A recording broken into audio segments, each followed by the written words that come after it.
Guys मेरे सामने एक स्टूडेंट हैं जिनका इंटरव्यू आईडीबीआई का है। Okay, junior assistant manager. Already इनका भी डेट आ चुका है। और गाइज अगर आपके पास जॉब नहीं है तो कहीं से भी हमें स्टार्ट करना है। मॉक इंटरव्यू सुने, मेरा नंबर है 7503235358। Okay, start from may I come in sir? बेटा लैंग्वेज बैरियर नहीं है। May I come in, sir? Yes please come. Good afternoon, sir. Very good afternoon, please have a seat. Thank you, sir. सबसे पहले आप मुझे ये बताइए, आपने अपना ग्रेजुएशन कौन से ईयर में पूरा किया? Yes, sir. सर मैंने अपनी ग्रेजुएशन बैचलर ऑफ कॉमर्स में 2021 में कंप्लीट की थी। 21 में कंप्लीट करी थी। ओके, बैलेंस शीट में लिखा रहता है एज ऑन, इसका क्या मतलब होता है? एज ऑन का मतलब होता है सर बैलेंस शीट में कि अभी तक ये जितनी भी इसमें ट्रांजेक्शन लिखी हुई है और उसके बाद डेट दी हुई है, स्पेसिफिक डेट, आज की, कल की, जब की भी होती है, उस डेट तक सारी ट्रांजेक्शन एक साल की। Profit and loss, trial balance, balance sheet का क्या सीक्वेंस होता है? पहले क्या बनाते हैं? Yes sir. सर पहले ही ट्रायल बैलेंस आता है, फिर प्रॉफिट एंड लॉस अकाउंट आता है, उसके बाद बैलेंस शीट बनती है। तीनों को एक एक लाइन में डिफाइन कर दीजिए। Yes sir. Sir trial balance होता है, हम लेजर पोस्टिंग करते हैं, तो जो लेजर अकाउंट के जो बैलेंसेस होते हैं उनको हम क्वांटिटेटिवली चेक करने के लिए कि डेबिट और क्रेडिट साइड हमारी बराबर है या नहीं है, सिर्फ क्वांटिटेटिव कैलकुलेशन हम चेक करने के लिए ट्रायल बैलेंस तैयार करते हैं। उसमें क्वालिटेटिव चेक नहीं होती है, नेचर चेक नहीं होता है। फिर उसके बाद सर ट्रो आता है profit and loss account. Profit and loss account indirect balance जो जो हमारे खर्चे होते हैं, इनडायरेक्ट एक्सपेंसेस, रिवेन्यू, वो शो आउट करने के लिए हम प्रॉफिट एंड लॉस अकाउंट बनाते हैं, जिसमें कि उसमें भी दो ही साइड होती है, डेबिट और क्रेडिट होती है, कुछ डायरेक्ट एक्सपेंसेस होते हैं, सैलरी, वेजेस, छोटे मोटे एक्सपेंस बोल सकते हैं, और इससे मेनली हम अपना नेट प्रॉफिट निकालते हैं, प्रॉफिट आफ्टर टैक्स। उसके बाद सर हमारी बैलेंस शीट बनती है। बैलेंस शीट एक स्टेटमेंट होती है, बाकी वो दोनों से तो जो थे वो अकाउंट थे, बैलेंस शीट एक स्टेटमेंट होती है जो उस पर्टिकुलर डेट पे शो करती है कि हमारे एक साल के जितने एसेट्स हैं और जितनी हमारी लाइबिलिटीज आई है, और जो नेट प्रॉफिट आया है वो हम बैलेंस शीट में ट्रांसफर कर देते हैं। बैलेंस ऑफ पेमेंट और बैलेंस ऑफ ट्रेड क्या होता है बेटा? Yes sir. Sir balance of payment, जैसे बैलेंस ऑफ ट्रेड एक छोटा टर्म होता है और बैलेंस ऑफ जो पेमेंट होती है वो ब्रॉडर टर्म है। बैलेंस ऑफ ट्रेड में हम जो एक्सपोर्ट और इंपोर्ट करते हैं गुड्स एंड सर्विसेज का, उसकी ट्रांजेक्शन्स को रिकॉर्ड करते हैं और इसका जैसे डिफरेंस निकालते हैं कि फिजिकल डेफिसिट है या फिर एक्सपोर्ट का सरप्लस है। तो अगर डेफिसिट, अगर हमारे इंपोर्ट ज़्यादा है, एक्सपोर्ट कम है, तो डेफिसिट होता है, और अगर हमारी इंपोर्ट ज़्यादा है और एक्सपोर्ट कम है तो सरप्लस होता है। और सर दूसरी साइड जो बैलेंस ऑफ पेमेंट होती है उसमें हम फाइनेंशियल और नॉन फाइनेंशियल दोनों चीज़ों को, दोनों ट्रांजेक्शन को इंक्लूड करते हैं। इसमें ट्रेड भी आ जाता है और नॉन फाइनेंशियल ट्रांजेक्शन, जैसे कि बोल सकते हैं कि गुडविल वगैरह, कोई कंपनी सेल वगैरह हो रही है तो किसी कंपनी के लिए गुड रेशियो क्या होता है?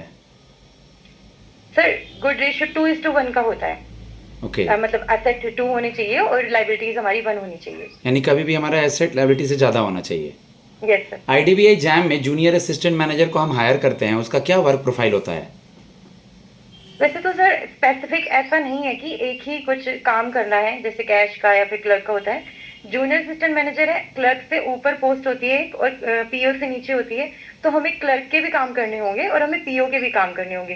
पीओ का काम रिस्पॉन्सिबिलिटी वाला होता है, वो भी हमें सिखाया जाएगा, और क्लर्क का काम जैसे कि कैश से रिलेटेड होता है, 20,000 से 25,000 तक, और वो एंट्री वगैरह करनी होती है, अकाउंट वगैरह ओपन करते हैं, पॉलिसीज वगैरह, एलआईसी से कोलैबोरेशन है तो ऑब्वियसली एलआईसी की पॉलिसी सेल करनी है, तो वो सारे काम करने होते हैं सर। क्रॉस सेलिंग क्या होता है? Yes sir. Cross selling sir ऐसे ही जैसे कि एलआईसी से कोलैबोरेशन है, एलआईसी पेरेंट कंपनी है आईडीबीआई बैंक की, तो जो एलआईसी के प्रोडक्ट होते हैं जैसे कि इंश्योरेंस हो गया, और इसीलिए बैंक इंश्योरेंस टाई अप करते हैं, तो दूसरे प्रोडक्ट भी सेल करना, दूसरी कंपनीज के प्रोडक्ट भी सेल करना बैंक में अपने प्रोडक्ट के साथ साथ में, वो क्रॉस सेलिंग होती है। क्रॉस सेलिंग का मतलब हो गया कस्टमर के पास ऑलरेडी कोई एक मतलब चीज़ है, उसको कुछ और देना, जैसे सेविंग अकाउंट है तो एलआईसी का इंश्योरेंस देना। Yes sir. ठीक है, ओके। प्रोविजनिंग, कुछ बैंकिंग के सवाल पूछ रहा हूँ। प्रोविजनिंग सुना है? Yes sir. क्या होता है? सर प्रोविजनिंग होती है एक टाइप का रिजर्व, एक स्पेशल रिजर्व जो कि हम अनफोर्सिन लाइबिलिटीज के लिए बनाते हैं, जिसका जो लाइबिलिटीज मतलब उसका पर्पज फिक्स होता है कि जैसे कि हमारे बैंक में एनपीए हो जाता है तो उसके लिए बैड एंड डाउटफुल डेब्ट के लिए हम प्रोविजन तैयार करते हैं। तो उसका हमें पता होता है कि स्पेशल पर्पस के लिए कि यहाँ पे अगर हमारा लॉस होता है कुछ, तो हम उसी में इसको इंक्लूड करेंगे, उसी में ये जो प्रोविजन तैयार किया है उससे हम अपने लॉस को कवर कर लेंगे। बेसल नॉर्म्स क्या होता है बेटा, सुना है बेसल नॉर्म्स का नाम? यस सर, बेसल नॉर्म सुना है सर, इतना ज्यादा एक दो लाइन, मतलब बेसल नॉर्म्स है किस लिए, ये कुछ आइडिया हो? यस सर, ये एक इंटरनेशनल स्टैंडर्ड के रूल्स एंड रेगुलेशंस है जो जो डिफरेंट कंट्रीज होती है सब फॉलो करती है, ताकि आपस में जो बैंकिंग ट्रांजेक्शन हो सकती है ना, वो एक ऐसे मेजरमेंट से हो जिसका एक सर्टेन क्राइटेरिया हो, सब फॉलो कर सके उसको, क्योंकि सारी कंट्रीज के अलग अलग रूल्स रेगुलेशंस होते हैं, और ये बेसल नॉर्म एक इंटरनेशनल कमेटी के Yeah, yeah. The Basel Committee on Banking Supervision, the main motive behind the Basel is the country's central bank insolvent ना हो। इसके 3 पिलर हैं, पिलर का नाम पता है? No sir. Market discipline, supervisory review और capital adequacy ratio. Okay. Authorised capital और पेड अप कैपिटल क्या होता है? यस सर, ऑथराइज्ड कैपिटल होती है सर किसी भी कंपनी की ऐसी, वो बैलेंस शीट में लिख के देते हैं, बैलेंस शीट में डालते हैं कि ऐसी कैपिटल जो ऑल ओवर लाइफ कंपनी की इशू की जा सकती है, मैक्सिमम कैपिटल, इससे ज्यादा कंपनी इशू नहीं कर सकती। मतलब ये मनी लॉन्ड्रिंग वगैरह उसी चीज को करने के लिए गवर्नमेंट ने बनाया हुआ है एक टाइप से, आरबीआई ने, कि इतनी ही कैपिटल इशू कर सकती है पूरी लाइफ में। ये एक पेन है, कैपिटल, ये एक पेन है मिस्तु, ठीक है, कंप्लीट कर लीजिए इसको पहले। Yes sir. और पेड अप कैपिटल वो होती है सर जो जितनी कंपनी ने अपनी कैपिटल इशू की है पब्लिक के लिए या फिर कॉर्पोरेट सेक्शन के लिए, जिसके लिए भी, और जो जिसकी पेमेंट हो चुकी है, वो पेड अप कैपिटल होती है। पेन को अच्छे से देख लीजिए, दिख रहा है? Yes sir. तो इस पेन को आपको सेल करना है, ठीक है, एक बहुत अच्छा पेन है ये, इसको सेल करना है। किसी भी कंपनी का नाम, चलिए मित्सुबिशी का है, one of the good company. अच्छा सर, ठीक है, मार्केटिंग टाइप में इसको सेल करके हाँ, बनाना है। कल तो को सर, आके सबसे पहले तो हम इंश्योरेंस वगैरह भी कस्टमर को देना होगा, इसलिए बताइए। Yes sir. सर पहले तो हम इसकी क्वालिटीज बताएंगे पेन की, कि ओब्वियसली इसको अच्छे से रख सकते हैं, इसमें हैंगिंग के लिए भी है, और इसका फीचर बताएंगे कि बॉल पेन है, क्योंकि जेल पेन को नहीं रखेंगे, जेल पेन रिलीज हो जाता है, उसमें से इंक रिलीज हो सकती है, वो उससे प्रॉब्लम होती है। तो हम बॉल पेन के इसके फीचर बताएंगे कि ये बॉल पेन का है, और इसको हम कैरी कर सकते हैं, लाइट वेट है, कहीं पे भी कैरी करके लेके जा सकते हैं। और पेन की तो सर ओब्वियसली हर जगह नीड होती है, कहीं ना कहीं पे फॉर्म वगैरह होते हैं, और देखने में भी बहुत फैंसी है, कहीं पार्टी वगैरह में गए हैं तो हम उसको यहाँ अपने आप पास रख सकते हैं। और एक चीज़ और भी है, कुछ बोल सकते हैं, बोलने में क्या है, इस पेन के साथ हम आपको एक पेन केस भी फ्री देंगे, जब आप घर पे रहें तो उसमें पेन को रख सकते हैं। ओके, आप उत्तर प्रदेश में कहाँ से हैं? सर शामली।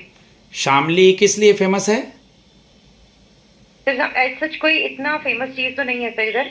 तो जैसे कि वन डिस्ट्रिक्ट वन प्रोडक्ट एक स्कीम चलाई थी गवर्नमेंट ने, उसमें एक डिस्ट्रिक्ट की एक प्रोडक्ट फेमस करने के लिए चलाई गई थी, ताकि हर डिस्ट्रिक्ट की पहचान हो कि यहाँ से एक प्रोडक्ट एक्सपोर्ट हम कर सकते हैं दूसरी कंट्री। यूपी में हम आपकी पोस्टिंग अगर ना करें हाँ, तो वहाँ का वन डिस्ट्रिक्ट वन प्रोडक्ट कुछ है?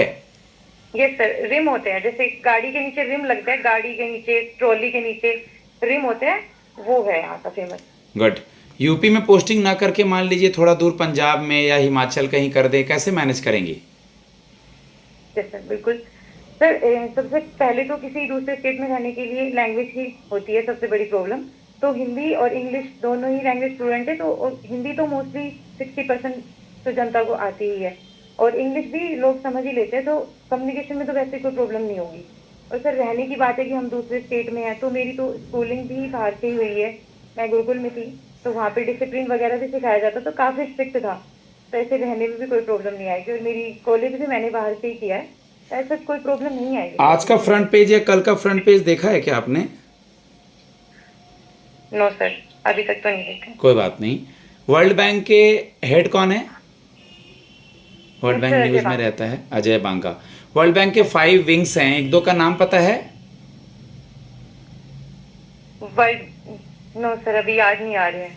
IDA, IFC, मीगा, ICSID, IBRD। IMF और वर्ल्ड बैंक में एक दो डिफरेंस पता है? नहीं सर, अभी तो याद नहीं आ रहा है। IMF क्राइसिस के टाइम पे लोन देता है, वर्ल्ड बैंक डेवलपमेंट पर्पस के लिए लोन देता है। IMF केवल मेंबर कंट्रीज़ को लोन देगा, world bank member non member दोनों को देता है। आईएमएफ रेट ऑफ इंटरेस्ट ज़्यादा चार्ज करता है, वर्ल्ड बैंक नॉर्मल रखता है। ये सब चीज़ें अभी आईएमएफ वर्ल्ड बैंक न्यूज़ में था, इसलिए एक दो क्वेश्चन और बताएं। आपके रोल मॉडल कौन है? मेरे रोल मॉडल सर मेरे फादर हैं। हाँ हाँ, पापा से क्या सीखने को मिला है?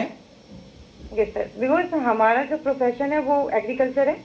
तो एग्रीकल्चर के लिए सर बहुत डेडिकेशन चाहिए होता है कि हम एक बार फसल को लगाएंगे, 6 महीने बाद उसकी हार्वेस्टिंग करेंगे, और ये भी नहीं पता है कि हार्वेस्टिंग होगी या नहीं होगी। तो वहाँ से मुझे उनसे ये सीखने को मिलता है कि वो बहुत ही डेडिकेशन है और हार्डवर्क बहुत करते हैं, और हमेशा भी पॉजिटिव ही रहते हैं, क्योंकि हमें फ्यूचर अनसर्टेन है, हमें फ्यूचर का नहीं पता है, लेकिन फिर भी पॉजिटिव होकर हम अपनी एग्रीकल्चर के पर्पज को करते हैं। Good, very good. आईडीबीआई अभी किस रेट ऑफ इंटरेस्ट पे कस्टमर को लोन दे रहा है? उसका रेट ऑफ इंटरेस्ट का कुछ आइडिया? उसका रेट ऑफ इंटरेस्ट देख लीजिएगा, और सेविंग अकाउंट पे, नॉर्मल सेविंग पे क्या रेट ऑफ इंटरेस्ट कस्टमर को? सेविंग का भी नहीं पता है सर, अभी नहीं कंफर्म है। ठीक है। हॉबी क्या है आपकी? जैसे मेरी हॉबी गार्डनिंग है। गार्डनिंग आपकी हॉबी है। एक दो फ्लावर्स का नाम बताइए, सीजन वाइज। समर में क्या होता है, विंटर में क्या होता है? अभी यस सर, अभी समर है तो अभी लोटस के फ्लावरिंग का टाइम है। लोटस का पानी की वजह से गर्मी बहुत ज्यादा होती है। और एक गैलेडियस है, और जीनिया, और सनफ्लावर। ये सर गर्मियों के होते हैं। अभी बरसात के मौसम में, सर्दियों में तो बहुत सारी वैरायटीज। आईडीबीआई पहले पीसीए में था, अब नहीं है। प्रॉम्प्ट करेक्टिव एक्शन क्या होता है? Yes sir, prompt corrective action sir एक ऐसी सिचुएशन होती है जब बैंक का बहुत ज्यादा एनपीए हो रहा होता है और उसको लोन रिकवर नहीं कर पा रहा है बैंक, तब आरबीआई बैंक्स पे पीसीए लगा देता है ताकि वो नई ब्रांच ओपन ना कर सके, नया लोन सैंक्शन ना कर सके, और ठीक है, लोन नया लोन न दे, नया लोग का हायरिंग ना करे, और नया ब्रांच ना खोले। ओके, 12 मिनट हो गया है। मैं अपने स्टूडेंट को फीडबैक देता हूँ। मेरा नंबर है 7503235358। आप लोग इससे कांटेक्ट कर सकते हैं मॉक के लिए। आईडीबीआई का चल रहा है, पीएनबी का चल रहा है, बहुत सारे मॉक्स हो रहे हैं। उसके लिए धन्यवाद।